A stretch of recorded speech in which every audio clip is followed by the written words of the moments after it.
Hey guys, this is Maliha from the Site Blogger, and today's video is about me sharing a few thoughts about websites, or more specifically, how important is it for your website to be a certain way on a certain platform or look a certain way. So let's get into it. The reason that I'm talking about this is because I've had in recent months, I've had multiple coaching clients who come to me and they're like, I love your website and I wish you shared more about how to design websites or how to make the website look a certain way, blah blah blah. The reason is that a lot of these people, they follow me, so they come to my website and they like what they see. Not everyone, aesthetics are very personal, but a lot of them actually like how my website looks. And as you can see, it's sort of on the fancier end, not super fancy, but not super, how should I put it? Not all that simple either. And a lot of people think that if they want to do what I do, then they have to have a website that looks like this. But the truth couldn't be farther from that. The truth is that if you're an online business owner, the only thing that's important is that you have a functional website and the content on that website is actually valuable slash it gets people to do something, take action. So for example, a lot of online business owners don't necessarily blog. They get potential customers and clients through social media or blah blah blah. The one important thing though, the reason that a lot of people have websites is because they want to capture email leads or newsletter subscribers basically.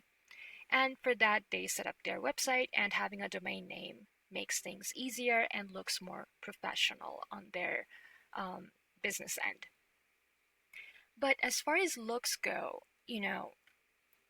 simple is often better than complicated. Now, my case is a little unique because I know how to design websites and develop websites. I didn't have to pay a developer to design this website for me. I did it myself. I maintained this myself. So I'm in a unique situation to make things pretty, if you will, and it doesn't cost me money, and the time it takes is not that big of a deal for me because, I'm used to this. It doesn't take me too much time to make changes to my website, design things, tweak things here and there. But you really don't need to. And I will give you some examples. So one of my favorite creator, whom I also consider a mentor, is Josh Proctor. Spector? Josh Proctor, I don't know where that came from. Josh Spector. So this is Josh's website, and as you can see, it's super simple. Now, yes, it's true that he's not exactly a blogger. He does have blog posts, but his blog posts don't drive traffic to his website. He gets traffic from social channels, from recommendations, and he's in a place where he doesn't need website traffic. He gets clients just from, other people talking about him, like I'm doing right now, because he's so amazing that we willingly talk about him, even though he hasn't really paid us. So this is Josh, and honestly, follow him. I've learned a lot from him. Even though I'm a fairly new subscriber to his email, I have already found so much value. It's crazy. But look at his website. Not even a photo. And let me show you what his blog posts look like. That's his blog, and you click on a blog link, and it's like it's not even a long form post. Like again, they don't rank on Google. So he doesn't get any, organic traffic per se from search engines, but he doesn't need to. And sure, that's not, most of us are not in his shoes. For example, I get most of my traffic through Google search, primarily Google search. So yes, I need to make my blog posts a certain way. I need to optimize them for search engines and whatnot. Josh doesn't need to do that because he grew his followers through social media and whatnot, and that's fine. We all have our own business structures. I suck at social media, so I, went to Pinterest and organic search, Google. SEO basically. And I understand those things, so I leveraged my strengths. My strengths are SEO, my strengths are Pinterest. Those are my strengths. So, I leverage them to drive traffic and gain an audience. And other people, like Josh, leveraged social media and, LinkedIn and networking skills to leverage those things. So, leverage wherever your strength lies. But at the end of the day, my point is how your website looks doesn't matter. People don't stick around because your website looks a certain way. People stick around. Like, sure, maybe some people were curious about my content because they liked the look of my website. But do they stick around just because my website looks pretty? I don't think so. If someone subscribes to my newsletter and they don't find value, I'm sure they're going to unsubscribe and they're not going to stick around. Those people who actually stick around, they stick around because they like my content, not because they like my website. Um, so I showed you Josh's website. Another website is John. I'm not gonna say his last name because I'm gonna botch it. So this is John's website. I'll have links to their website in the description. But look at his website. The first page, the home page, is just newsletter subscription, and that's understandable because John also, like Josh, doesn't really depend on SEO traffic. He also, I'm assuming, he has other ways to get people, um, and website organic traffic is not one of them. But if you go to his, once you subscribe, you go inside his website, and this is what it looks like. His blog, for example, and it's simple once again, kind of like Josh. It doesn't have images and whatnot, just text based, very simple. He does get a little more traffic, organic traffic, than Josh does, but even so, I hope you see my point.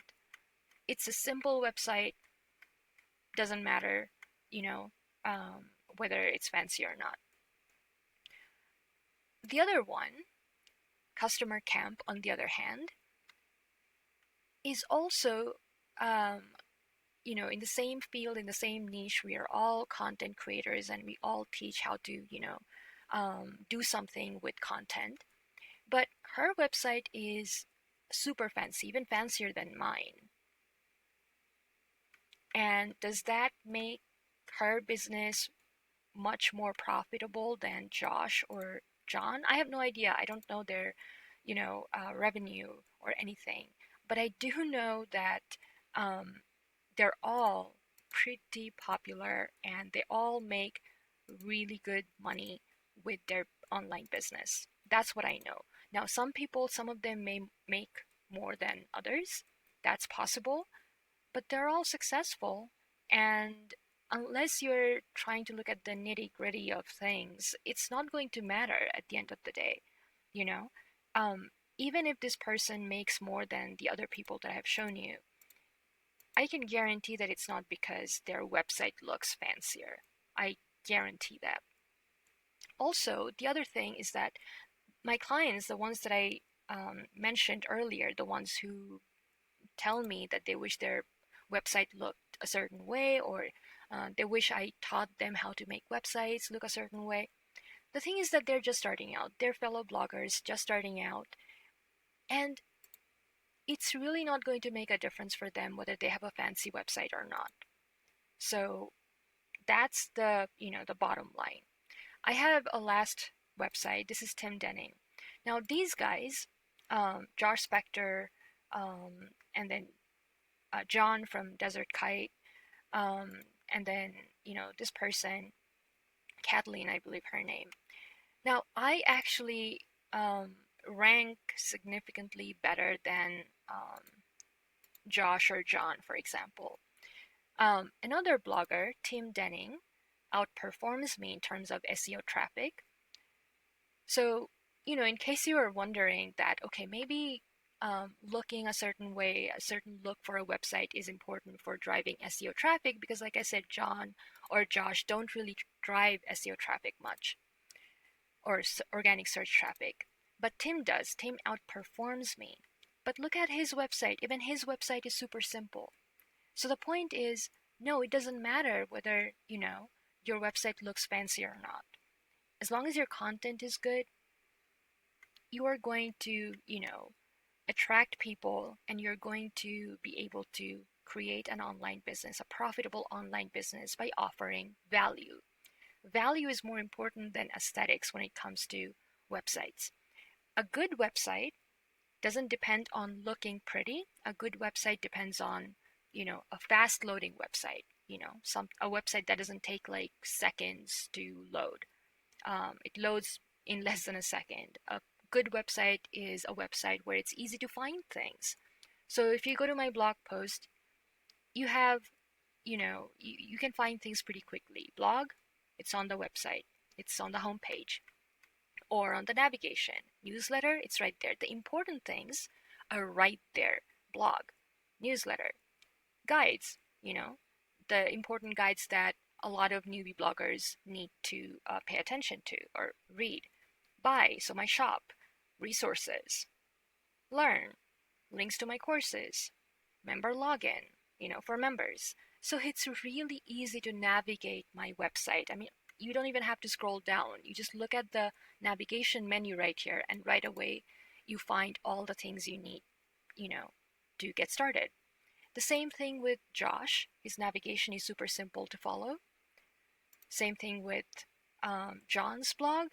Like, his main thing is his newsletter, so his homepage doesn't even have any other link. All it has is a form to his, newsletter.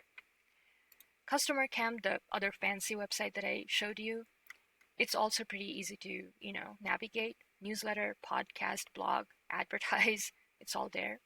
Tim Denning, another simple website, but by far drives the most traffic of all of these websites combined. And he also, it's pretty easy to navigate. It's a simple website, but really easy to navigate. Like his ebook, his courses, blog, about contact. That's all there is to it. So you can go to his blog, for example, and look how simple it is.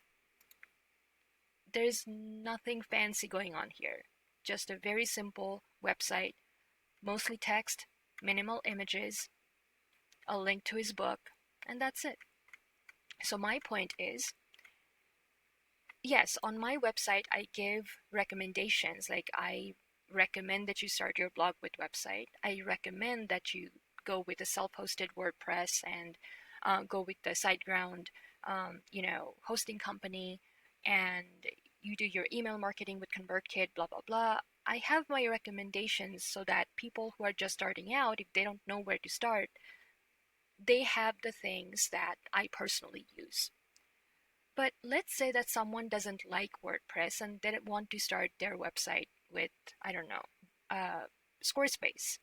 Am I going to tell them that no, you're going to have to start with WordPress unless you're going to fail? No, no. If they have a simple website like Josh's website, am I going to tell them that they're not going to be successful because their website doesn't look fancy? No. When you're just starting out, the most important thing is not how your website looks. The most important thing is that you have a functioning, well-performing website. And if it is simple, it's fine. Simple is often better because it's easier to, make it fast loading with simple as opposed to with something fancier. So go with something simple. Start the damn blog. Start your business, because your website, how it looks, is not going to determine whether you're successful as an online business owner. What's going to make you successful is that you publish regular content, you publish valuable content, that people are actually benefiting from the things that you write, the things that you produce. Those are the things that's important. So when my client comes to me and they're like paralyzed by imperfect websites, no, you're focusing on the wrong thing, dear client. That's not what you should be focusing on. You should be focusing on just quickly setting things up and then start producing content. Start writing. Start creating however you create. If you create videos, start creating videos. If you write newsletters, start publishing newsletters. If you write blog posts, start writing blog posts. That's what's important. So anyway, I just wanted to, I was frustrated by certain comments that came my way and questions that came my way. So I wanted to clarify it that if you are paralyzed by the little details of your website, you're focusing on the wrong thing. So anyway, that's today's video, kind of a ranty video, but hopefully you get something out of it.